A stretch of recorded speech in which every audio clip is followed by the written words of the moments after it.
The one thing I would say though is that this concept of getting income as you hold your digital assets is something, is the cornerstone of our project, and I believe that that's one of the key futures of cryptocurrency. It's not just a case of buying and selling, you can earn while you're holding. I'm giving away $100 from Abby Token because they want to care about the education of everyone. All you need to do is to follow Troy Show, make the best comment on the episode along with your Twitter account. Stay educated, follow Troy Show.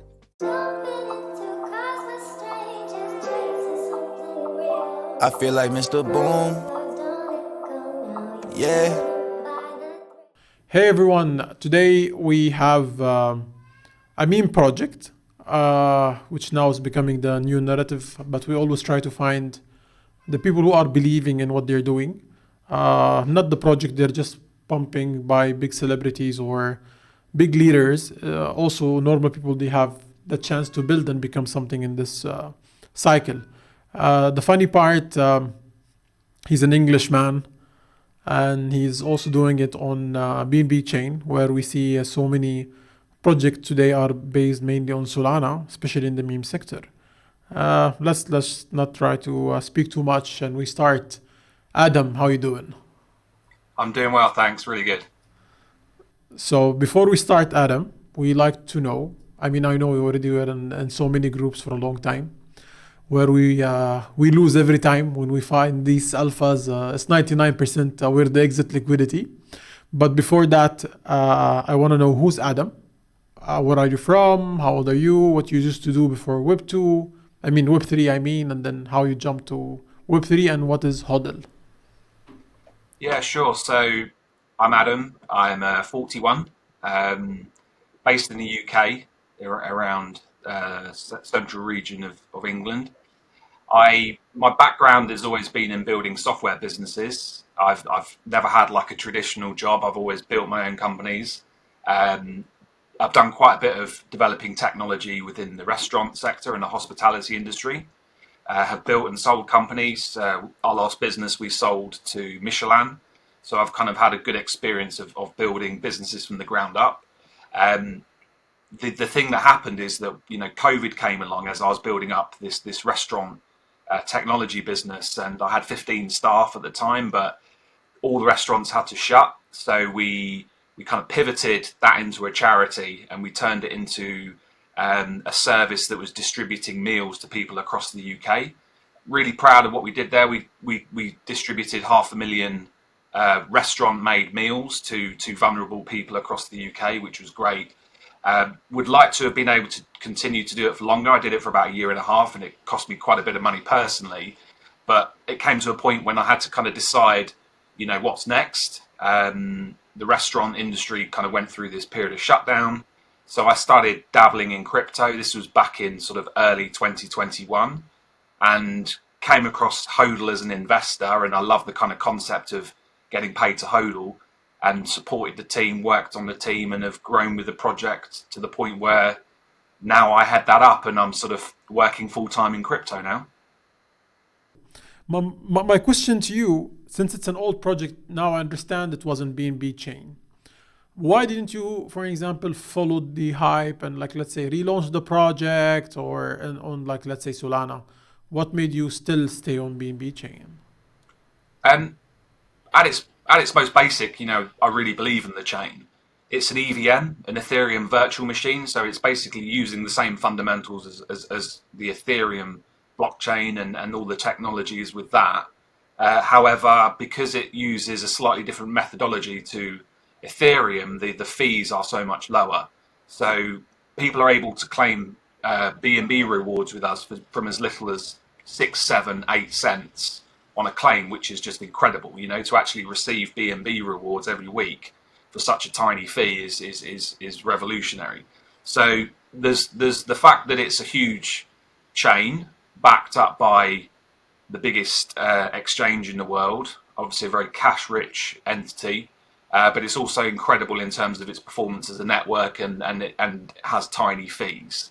So we're very bullish on BNB. We think it will be back and bigger than ever. Solana is hot right now, but it was only a year ago or so that it was dead. and it was under $10 and people were saying it's over. So chains go through their sort of ups and downs, but I think that there's so much fundamental strength to the BNB chain that we're committed to it entirely. The one thing I would say though is that this concept of getting income as you hold your digital assets is something, is the cornerstone of our project, and I believe that that's one of the key futures of cryptocurrency. It's not just a case of buying and selling, you can earn while you're holding.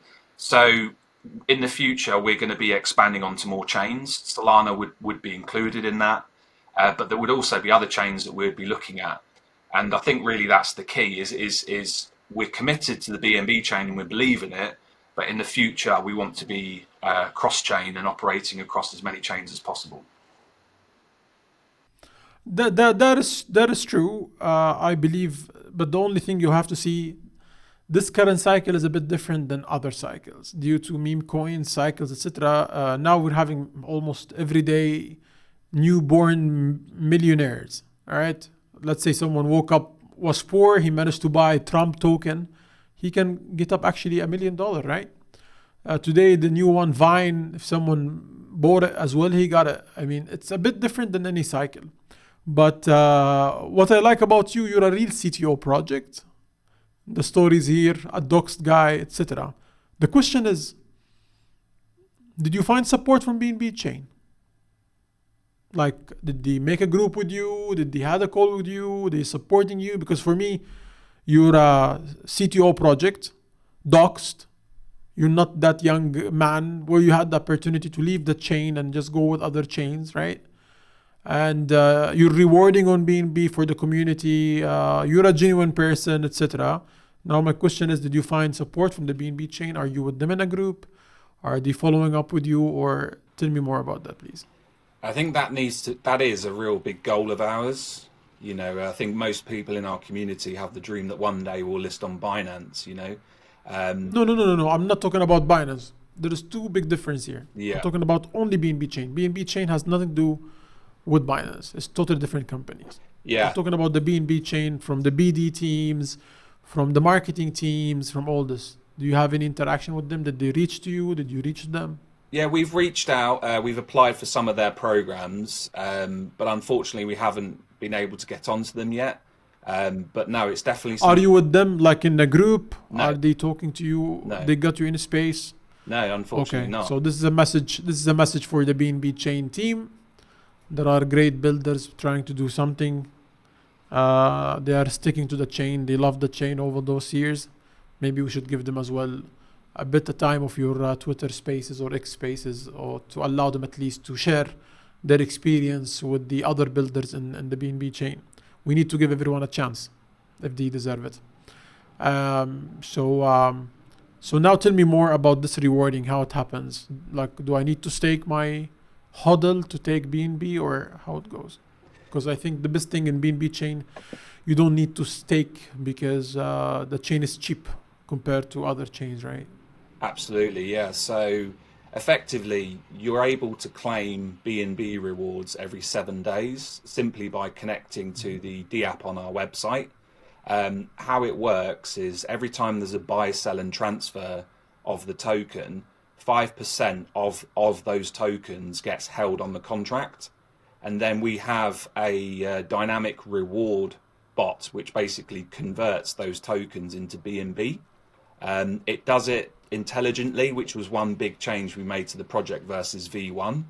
And the thing is, this project's paid out over 20,000 BNB, which is about $14 million. What? Yeah. Really? Yeah. And you don't have support from the BNB chain team? Like, didn't even try to contact with you, get you to support you? Because I'm quite sure regarding to the market cap, it might have seen up and downs. I don't know, but fuck my life. You're like a dogs guy, a proper Englishman. You look genuine. You have a genuine community. You're rewarding in BNB token or just coin. And no, but this is, in my opinion, this is not correct. I mean, there are a lot of people in the space, but I do think we are genuinely trying to do something long term and good.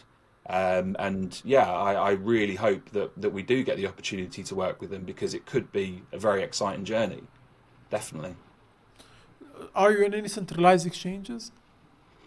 We listed on some previously, but the thing is, the way that the system works with the BNB rewards, it's based on chain activity. So the taxes happen through the smart contract with on chain activity, and we also supplement those rewards with revenues from play to earn gaming and NFT sales. But because of that, the centralized exchanges haven't always worked that well for us because effectively the tokens aren't moving on chain. I also, and I'm going to be honest about this, I feel that for us, if we're going to be on the centralized exchange, it needs to be one of the sort of top 5, top 10. I think that it's very easy to spend a lot of money listing on exchanges that are outside that top 10, but the results are, from my experience, a little questionable. So we're focused on being a decentralized token. The benefits are all on chain, but we definitely in the future are looking at some of these, top 5, top 10 exchanges so that we can really, increase our adoption. That is true. I mean, I agree. I mean, stage one, you should focus on onboarding more people, because literally here you are removing the cheats, because basically, I mean, of course he can cheat, but later on when the market cap is worth it, he can just sell and make money. But if he's just holding and connecting to the website every 7 days, you're saying, and he can claim BNB. So for me, as a part of a community, I just should try to go and onboard more people to hold the token, right? And as much as we hold more, as much as the more awareness going to happen step by step, as CZ says, slowly but surely. And then you will have more users to come in, and by default, the market cap will grow because you're going to have people are holding their token. So the circulation will be less and less every day, and the rewards will be higher and higher as well, because the market cap will be even bigger. So the transaction commission or tax fee will be even expensive because the market cap is higher. That's right. What is your next goal, Adam, in HODL? I think what you said there really is the driving force, and the goal is that incremental growth and development. We are in the process of developing some really amazing products. We're about to launch what I think is an absolutely phenomenal play to earn game. It's studio scale. It uses some of the latest technology, and that will support the project, bring revenue to the project. So we're incrementally building our ecosystem and building our user base, engaging people that can help us spread the word about what we're doing. So it's that sort of step-by-step growth. We're not here to just for the chart to shoot up and shoot back down and move on to another project. We're just building step by step, healthily, sustainably, and I think that we will ultimately hit a point of critical mass. But yeah, the next big step for us is we're about to launch a play to earn game called Gem Fighter, which has been about 3 years in the working. Oh wow.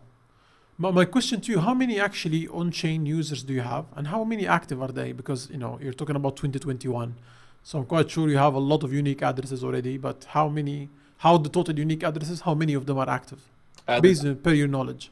Yeah, there's 18,000 holders, and they're all pretty active. We migrated to a new contract with a more sensible supply. One of the issues, the meta in 2021 was these huge supplies. It was a quadrillion supply, and we recently migrated to 10 billion, which is a lot more sensible. So you relaunched the token. Yeah, we upgraded with the better tokenomics. Yeah, we upgraded the contract in December. We were able to. There was a few things that we really gained from upgrading the contract. We've made it multi-signatory, so it's now, so secure that it's multi-signatory. And we also were able to improve the supply. Like I say, 10 quadrillion wasn't that easy to kind of deal with. So now it's 10 billion. It's a lot easier. It's a way better number.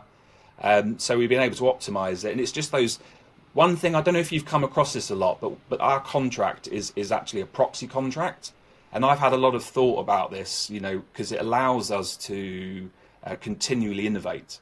My background was in building software businesses, and it's unimaginable that you would have a software business that on day one launches its software and then that's it. It can never change that software. That would be bizarre. And I've always had that slight issue with smart contracts is their immutable kind of nature. Once they're laid on chain, you can't touch them. Now, our approach to that and this kind of role of constant innovation is we've got a proxy contract, and what that means is that we can upgrade the contract, and that's brought us a ton of benefits. We've been able to add. When you say upgrade, it means you can even increase the supply. In theory, you could, but we because it's multi-signatory, and because we're doxed and KYC'd, etc., it would just be flagrant kind of abuse. But to be honest with you, I find this whole kind of debate quite interesting, because I think if a project owner has malicious intent, there's many ways to go about performing that malicious intent. Proxy contracts are not the problem with crypto.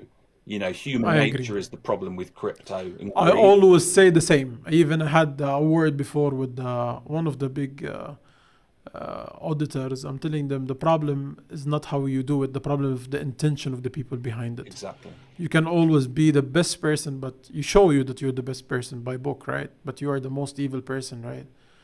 And if your intentions are bad, you will fuck it no matter how good it looks. Exactly, and I think that's partly why we've created a business behind this token, so a registered company. I'm out there doxed, KYC'd, we have multi-signatory, we have the contract heavily audited. So we have, in my opinion, we have the best of both worlds. We give those assurances and those securities, but we've been able to do things to the contract which is just incredible. So, for example, in V1, the fee for claiming BNB rewards was $1.20. Which is still low, but the problem is if you're somebody who lives in a country where small holders, exactly, and you want to claim a couple of dollars a week, and that could be quite a lot for you, those kind of gas fees are prohibitive. So we've been able to reduce those by optimizing the contract over the time and constantly finding ways to optimize the contract. It's now 8 cents. We've crushed it from $1.20 to 8 cents, but it also has additional functionality. So the way I view it, and the ultimate plan I have in mind for this, is that the proxy contract gives us a ton of benefits, but in the future we're going to create some sort of lockup system whereby if we want to issue a change to the contract, we have to put it to the community and they have to vote on it as token holders, and then we are able to temporarily make those changes and then basically relock the contract. So we'll only ever make changes that the community agree, but we're just going through a process of refining the system, the technology, building in some awesome innovations, which I could talk to people about all day long. And ultimately in the future though, my goal is to step back and to sort of let the project be driven by the community. So you'll have that proxy locked up, but until then we're taking advantage of the ability to kind of continually innovate. That's amazing.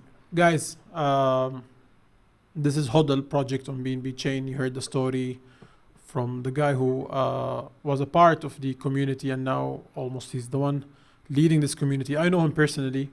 I vote for this guy. I knew him through other Telegram groups mainly, where many people have been in the space at least 4 years plus, and they are sharing contract address every second for a new opportunity. And we lose 99% of them, if not even 100 sometimes. But he's focused on what he's doing. He's honest in what he's doing. So I said, dude, I went buying a bag. And nothing is a financial, of course, advice. But I always say we need to support as well the genuine people who try to build things and give them opportunity, because tomorrow we would want the same opportunity for us. This is HODL. You will find all the information in the comment below in the bio. Adam, thank you for your time. And hopefully we take HODL to the right place and we fight inside the BNB chain and keep building inside it. Thank you very much. Appreciate your support, buddy. It's not just a room. It's the room for Jaboom. Let's go! Let's go. I've been getting at it, I ain't barely get to sleep. I feel like an addict, baby.